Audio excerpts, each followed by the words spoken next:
কথা বলেন ওর সাথে, দাঁড়ান। মারিয়া, তুমি এখন বড় হয়েছো, তুমি এখন স্কুলে যাবা, আর আমার যত কষ্ট হোক আমি তোমাকে মানুষ করেই ছাড়বো।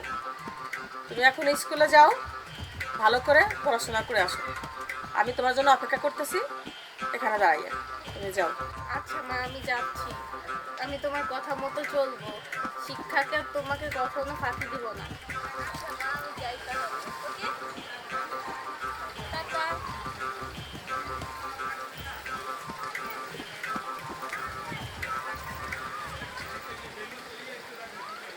মেয়েটার বাবা থাকতেও নেই, আমি অফিসে চাকরি করি। আমার পুরনো বিয়ের ছবি দেখে আমার মেয়ে জিজ্ঞেস করে, মা আমার বাবা কোথায়? আমি ওকে কিছুই বলতে পারি না। ভাবতে গেলেই আমার চোখে পানি এসে যায়। আমি ওকে কি করে বলবো যে ওই ছবির লোকটাই তোর বাবা?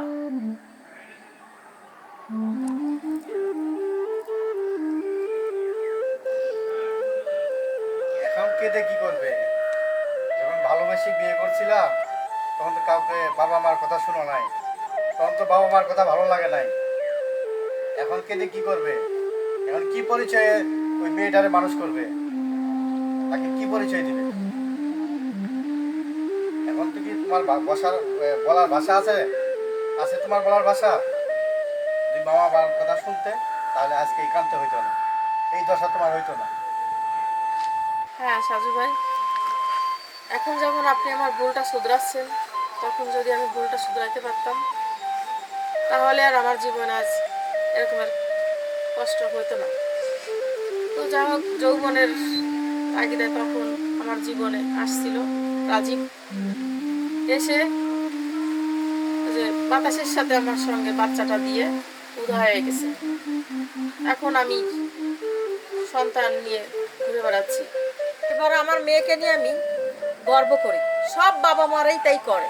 মেয়ে যদি এবার আমার মতো কাউকে ভালোবাসে, তুমি যাও সাজু ভাই, আরেকদিন তোমার সাথে কথা বলবো।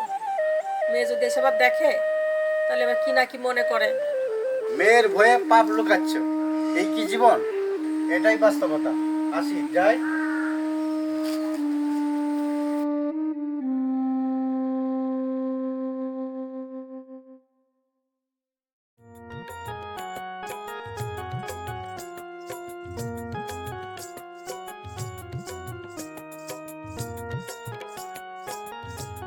মা, তুমি আমাকে আজকে সাথে নিয়ে ঘুরতে যাবা। আজ আমার পড়ালেখা নেই, ছুটি।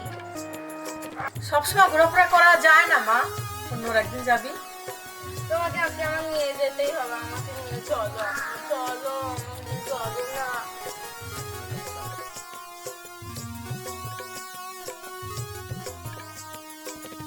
আচ্ছা মা, আমি তোমার কথা মেনে নিলাম, আমি যাই।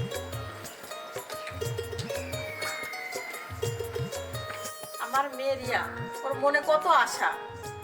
আমি মেয়ে মানুষের কি ওর আশা পূরণ করতে পারবো? আর যদি ওর বাবা ওর সামনে থাকতো তাহলে সেই পূরণ করতে পারতো।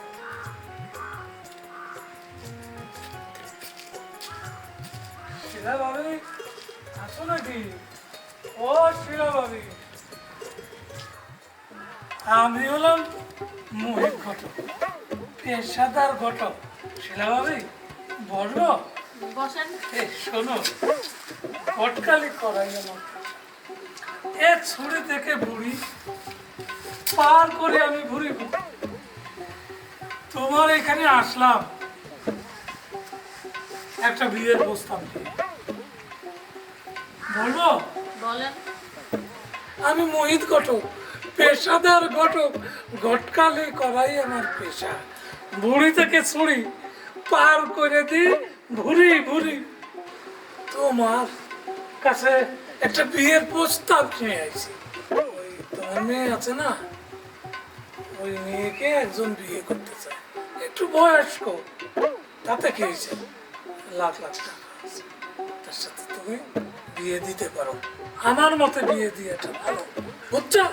আমি কষ্ট করে চাকরি করতেছি কি জন্য? বিয়ে দেওয়ার জন্য? ছোট মেয়ে, আমার মেয়ে তো বাচ্চা, ও কি বিয়ের বয়স হয়েছে? বাচ্চা মানে কত বয়স? 11 বছর বয়স মাত্র। বয়স কম, 11। আরে তাতে ক্ষতি কি?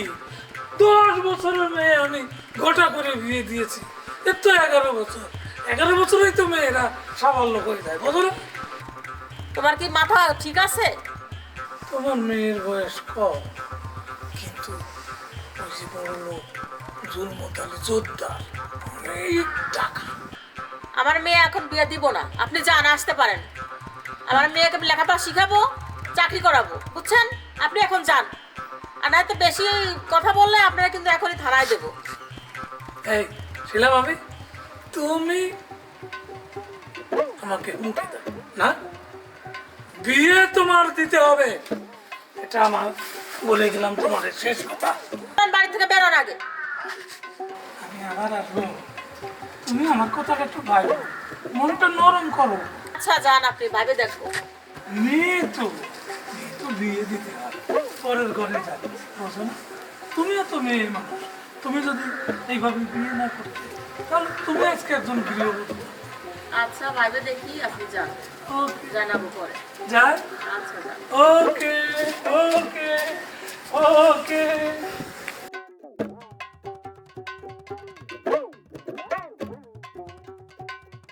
ঘরে পাঠাইলাম শিলার মায়েরে বিয়া করুন বইলা, শিলাকে ভুলে ভাবাইয়া বন্ধা হইয়া রাজি করবেন লিখা কিছুতে করি না, খবর কি? এই উস্তাদ, এই মা কথা, ওই ছেলে তো রাজি হয় না, ওর মায়ের বয়সটা কম। আরে বেটা কম তো বুঝলাম, কম দিকে তো বেশি দম লাগবে, দরকার হলে 4-5 লাখ টাকা লোক দিমু, লোকটা হইলো রাজি করা। আর এই বোঝো অনেক দিন যাবৎ একটা ছোট মাইয়া, অপবসী মাইয়া, অল্প বসি মেয়ে বিয়া করা আমার বহু শখ।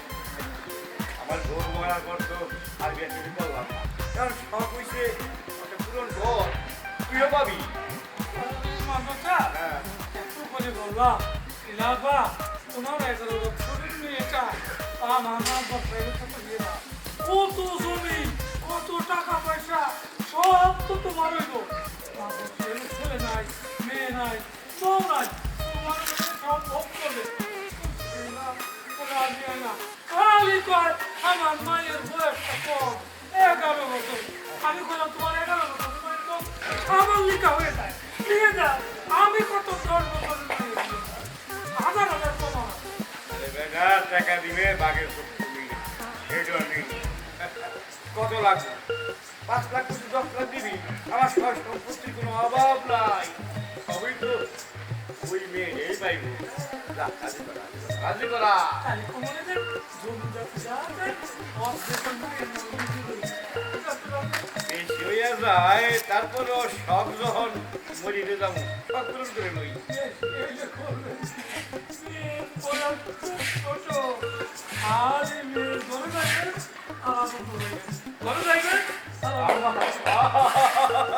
ঠিক কইছো, ঠিক কইছো। যা যা যা, আইয়ে যা, আইয়ে একটা ব্যবস্থা কর। বললাম তো, ঠিক আছে, যত কষ্টেই হোক অর্ধেকগুলো মেয়ে রেখে ও রাজি করা, শিলারে বুঝা।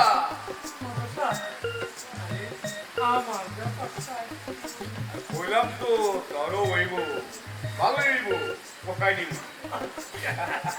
চাইলে আমি আজই ওই শিলাকে রাজি করাই, আপনার সাথে বিয়ার ব্যবস্থা করি নাই ছাড়ো। তাহলে আমি যাই, হ্যাঁ যা কাপড় সাবধান। যা, আসসালামু আলাইকুম। প্রিয়া মানিলা। টাকা বাবু কাজ করুক, টাকা বাবু কাজ আমার শখের ব্যাপারে আর কেউ চিন্তা করতে পারে না, আমার শখ পূর্ণ হইবই। এই আমি গেলাম।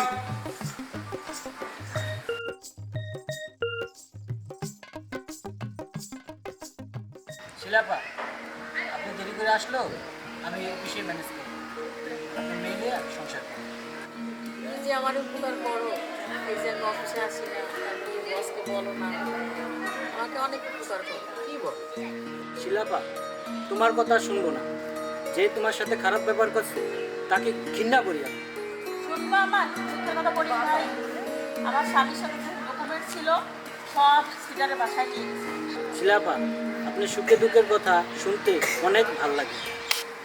আপনার এই ভালোবাসা, আপনার এই কৃতজ্ঞ আমি কোনোদিন ভুলবো না, সারা জীবন মনে রাখবো।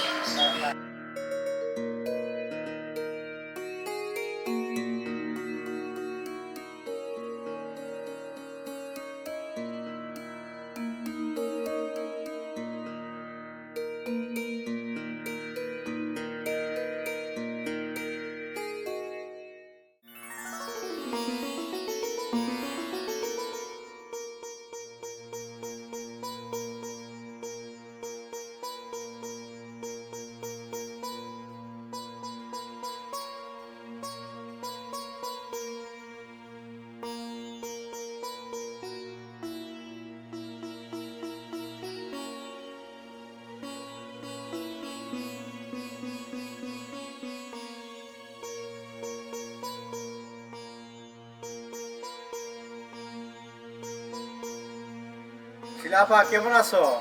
এই তো সাজু ভাই ভালো আছি। আপনি তোমার মেয়ে কেমন আছে? ভালো আছি। মেয়ে পড়াশোনা কিরকম? হ্যাঁ, আল্লাহর রহমতে ভালোই পড়াশোনা করতেছে। তো আপনি কেমন আছেন? সেদিন না তুমি দেখা করতে চাইলা, সেই জন্য দেখা করতে আসলাম। যাক, ভালো হয়েছে। সুলমত আলী মাতবার আমার মেয়ের বিয়ের প্রস্তাব পাঠাইছে। তুমি কি বললে, রাজি হয়েছো? আরে না, টাকা চাও না মেয়ের সুখ চাও? রোহিত ঘটক ব্যাগ ভরে টাকা নিয়ে আসবে। আমি হারি সমাজের খারাপ মানুষের কাছে। সমাজে খারাপ মানুষগুলা আমাকে সহজে থাকতে দিবে না। গিয়েছিলাম আদালতে মেয়ের পিতৃত্ব স্বীকার করাতে, কিন্তু পারি নাই। সেখানে টাকা চায় আর আমার যৌবনটাকে খুবলে খুবলে খাইতে চায়। তাই ওদের প্রস্তাবে আমি রাজি হই নাই। আমার ছোট মেয়েকে নিয়ে আমি ফিরে এসে, তাই তো এই পেশায় নামছি। আমি চাকরি করব আর মেয়েকে মানুষ করব। তবে জুলমত আলী যেভাবে টাকার লোভ দেখাইছে, লোভে পড়া কতক্ষণ। যাই, তোমার আর কিছু কথা শুনবো না। আমি যাই।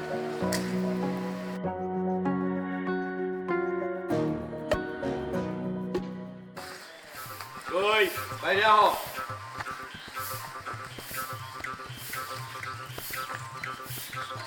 কি হয়েছে? কি আর হইব? শোন, 5 বছর ধরে তোরে বিয়া করছি। সোনামণি জাদুমণি কই আদর করছি। তোমার পিছে লাখ লাখ টাকা খরচ করলাম, কিন্তু সুখ পাইলাম না। আসলে কথা কি, তোমার এখন আমার ভালো লাগে না। ও, আমার এখন ভালো লাগবো কেমনে? এখন তো আমি পুরাতন হয়ে গেছি। এখন তো তোমার আবার যৌবন উতলাইছে। নতুন নতুন এখন দরকার তোমার, তাই না? বেশি কথা কবি না, বেশি কথা কবি না, বেশি কথা বলি তার মুখ ভেঙে দিব।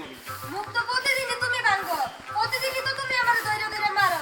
আর কত মারবা? আর কত জ্বালাইবা তুমি আমারে? আরে মারি কি লেগে ডেলি তোরে উল্টা পাল্টা মারি, কি লেগে মারি? মায়ের সাইজ দেখে বুঝোস না কি? তোর আমার ভালো লাগে না, তুই চলে যা। এই যামু আমি কি এমনি এমনি চলে যামু? তোমার আড্ডি খামু, মাংস খামু, চামড়া দিয়ে ডুগডুগি বাজামু, তারপর আমি যামু। তুই যাবি, তোর মার কাছে যাবি। তোর মায় আমার লাখ লাখ টাকা খাইছে, অহনও খাইতেছে। জমিও লিখে দিছি। তোর মার কাছে বসকা আছে, যা তোর মার কাছে যা। আমি নতুন দেখে একটা বিয়া করছি। আমিও তো এই যে তোমার এই যৌবনটা না, তোমার তো যৌবন নাই, তোমার আছে টাকার বুসকা, টাকার বুসকা। ও, তুমি নতুন দেখে আরেকটা বিয়ে করবা আর আমি এখন পৌঁছে গেছি না? শোনো, আমি তো এখনো যুবতী আছি, বুঝছো? আর তুমি তো বুড়া থুতথুরা হয়ে গেছো। আমি চাইলে এখনো ছেলে আমি পটাইতে পারমু, বুঝতে পারছো? তোমার লেখান বুইড়ার দ্বারে আমার পয়রে থাকতে হইব না। দেখিস দেখিস, তুই দেখিস পয়সা থাকবি দেখবি। আমি তখন ভালো, তখন কম বয়সে একটা মায়ের বিয়া করবো। তুমি টাকার ফুল ফুটাইতে পারবা, কিন্তু ভালোবাসার ফুল কখনোই ফুটাইতে পারবা না, বুঝছো? না বলে না বলুন, তোর সমস্যা কি? তুই যা। আমিও করবো না তোর সংসার, যা।